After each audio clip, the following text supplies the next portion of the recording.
If you thought from the trailers that all Borderlands was going to be as a Guardians of the Galaxy ripoff, my friend, I got something to tell you. Yeah, that's pretty much it. This is going to be a short review. My name is Ren, and this is my review of Borderlands.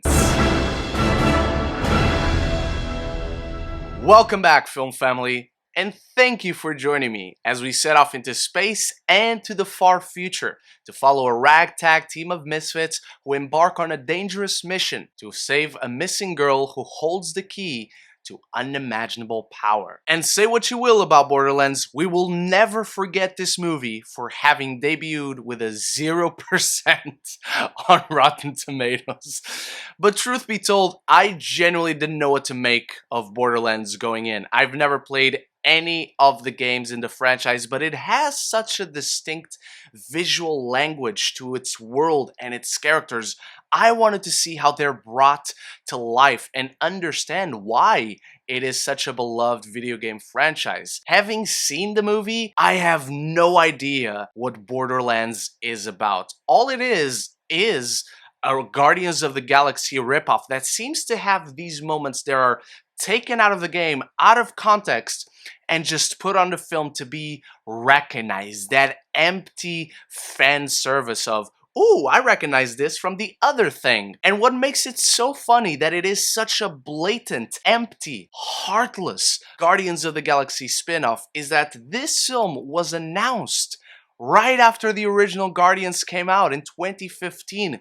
Craig Mazin of Chernobyl and The Last of Us wrote the original script inciting a bidding war, and eventually Lionsgate got their hands on the script and passed it around throughout the years. Eventually Eli Roth, he took his own pass, completely butchering this script and any idea, any compelling characters, any interesting story that it could have had. And you can see that on the final film, the way it's chopped together, the way narration comes in and out, the way it repeats so many beats and moments and parts of dialogue all through the film from beginning to end. And yet, I think I may end up being one of the kinder voices towards this film on the internet, because Borderlands is a film that looks really fun. It's super colorful. Its moments pop on screen. The costumes, the hairstyles, the visual effects are trapped somewhere in looking expensive and yet cheap at the same time. The effects in this film genuinely look good, but you can always see where the practical begins and the visuals and the CG ends. And so that line never blends in together. If it's practical, if it's on set, it looks great, but the CG leaves something to be desired. On the surface, I like to understand all these worlds, Pandora and the Bloodshots and the Crazies, the guys who wear the masks and all the bounty hunters that come in. But the film doesn't do any of the work besides paying lip service to all of this. And that's what makes it such an empty and hollow experience. I can tell you this much, the actors are having the time of their life. There's enough chemistry and camaraderie between them that makes the banter, as contrived as it is, as boring as the dialogue can get. These performances make the most they can out of it, especially Ariana Greenblat. Look, I don't know how similar these characters on the film are to their counterparts in the game. I can tell you I had fun with Tiny Tina. I can tell you I had fun with Krieg and with Lilith. But this is where we start going into the issues again, because so much of this film leaves character development to be exposition instead. Everything we learn about these characters, about these worlds, about the story, the backstories, all through the film is all dialogue. Even in action set pieces that are interesting enough, but they're extremely tame to see on screen. Even the way they cut around them, you can tell they shot this movie, or at least wrote this movie, to be rated R, and it was just butchered in the editing. as much as the script was butchered until they started shooting. A lot of times in these movies, where they go is so obvious, but what makes it bad that it's obvious is that the film earns none of these moments. It distracts you with not character development, not creating a bond between these characters, but rather dialogue.